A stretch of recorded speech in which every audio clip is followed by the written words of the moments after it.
Karena jaraknya yang tidak terlalu jauh, Dennis akhirnya bisa mengantar Ai dan adiknya sampai di rumah dengan selamat. Setelah mereka berpamitan, Dennis kembali masuk ke dalam mobilnya dan mengendarainya ke arah yang berlawanan. Jalanan di sekitar komplek rumah Ray benar-benar sangat sepi. Kalau malam hari, apalagi lampu jalannya juga kedap-kedip. Seakan ingin mati dan tidak bercahaya lagi di pinggir jalan. Juga banyak rumah-rumah yang belum berpenghuni. Menambah kesan seram jika melewati jalan itu sendirian. Dennis tidak ingin memikirkan sesuatu yang negatif saat ini.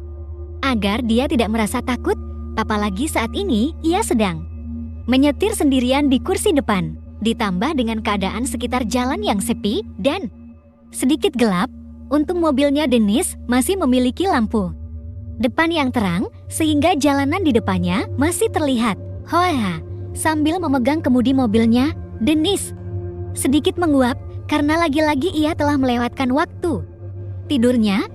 Otomatis sekarang dia merasa ngantuk, tapi Dennis berusaha untuk menahannya karena dia tahu apa yang ia lakukan saat ini sangat berbahaya jika dia lengah sedikit saja. Untung saja rumah Dennis hampir sampai, tinggal melewati pertigaan dan belok ke kiri. Lurus terus, sudah sampai, ia harus bertahan sebentar lagi. Tak lama kemudian, Dennis mendengar suara nada dering ponselnya yang berbunyi hanya sedetik. Mungkin ada pesan mesej yang masuk. Dennis tahu jika dia memegang ponsel saat menyetir itu tidak baik, maka ia akan membiarkannya saja. Dennis hanya melirik sejenak ke ponsel yang tergeletak di kursi kosong di sampingnya. Setelah nada dering itu berbunyi, otomatis layar ponselnya menyala sendiri. Dennis dapat melihat notifikasi lewat layar pembuka kuncinya. Di sana, ia hanya sempat melihat nama Cahya. Dennis sudah tahu kalau Cahya akan menghubunginya. Pokoknya sekarang Dennis harus cepat. Untuk sebentar saja, mumpung jalanan masih sepi, Dennis akan menyentuh notifikasi itu untuk menandakan kalau Dennis akan membaca pesannya nanti. Tapi saat ia kembali fokus ke jalanan, tiba-tiba saja dari sebuah pohon di pinggir jalan muncul seorang anak kecil yang menyeberang begitu saja. Dennis sangat terkejut melihatnya. Dengan cepat ia menginjak rem dan secara mendadak mobilnya pun berhenti. Kepalanya sedikit membentur setir mobil. Tapi Dennis baik-baik saja. Ia khawatir dengan keadaan anak kecil yang ia lihat tadi. Oh tidak, di mana anak itu? Jangan-jangan aku menabraknya. Segera Dennis membuka pintu mobil dan turun dari dalamnya. Ia ingin memeriksa keadaan depan mobilnya dan mencari si anak kecil yang main menyeberang seperti tadi. Namun saat dilihat, anak kecil itu tidak ada di depan mobil Dennis. Dia tidak tertabrak dan menghilang begitu saja. Seketika, Dennis langsung merasa tubuhnya dingin, entah dia merinding atau karena dinginnya angin malam. Ah sudahlah, intinya gak ada, kan? Mungkin dia sudah menyeberang sampai depan sana karena berlari. Dennis tidak berpikiran aneh, ia tetap tenang dan positif thinking saja.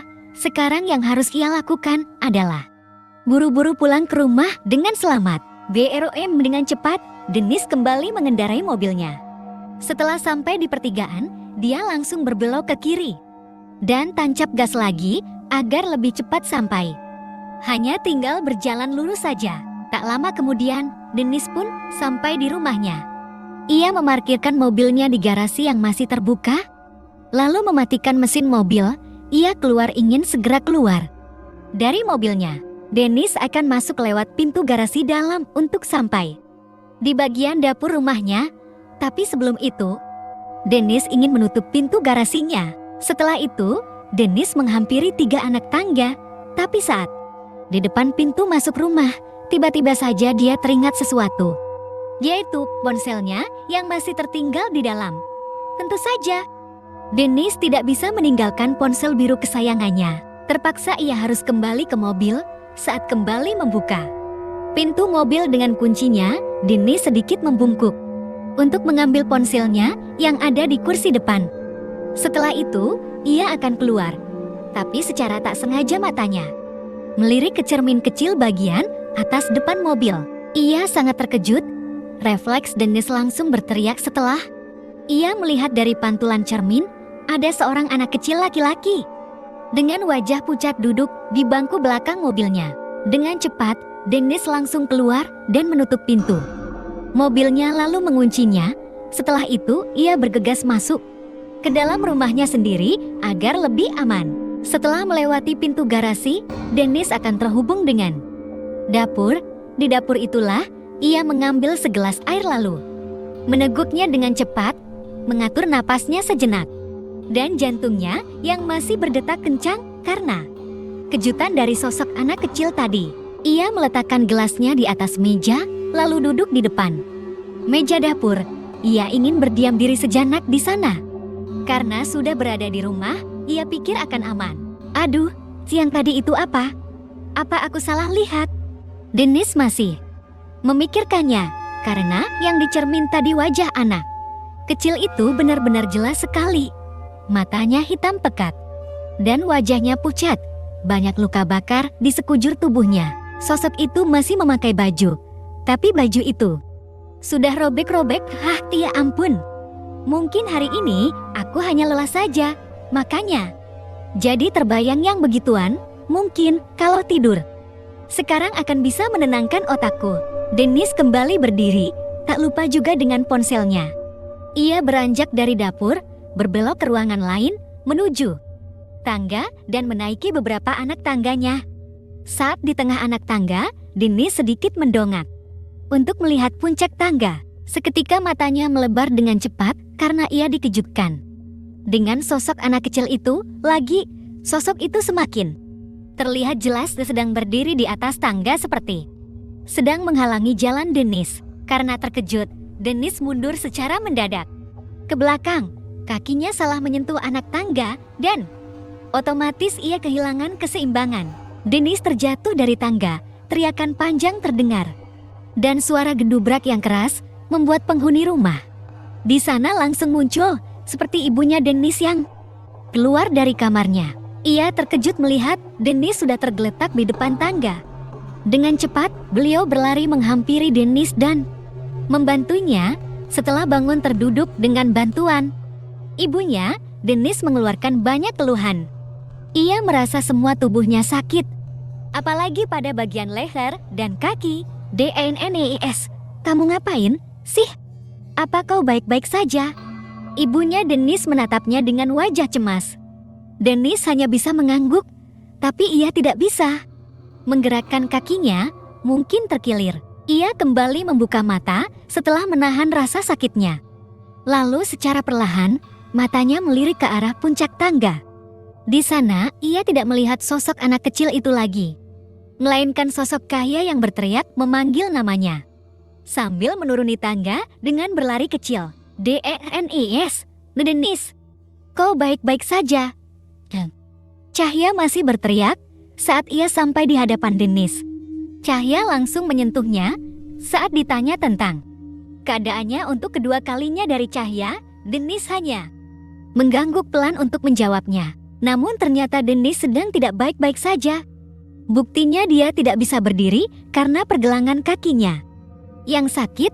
Untung hanya kaki kiri. Sekarang Dennis bisa berdiri kembali dengan bantuan Cahya. Sepertinya tidak terlalu serius. Setelah berdiri, Dennis masih bisa berjalan secara perlahan.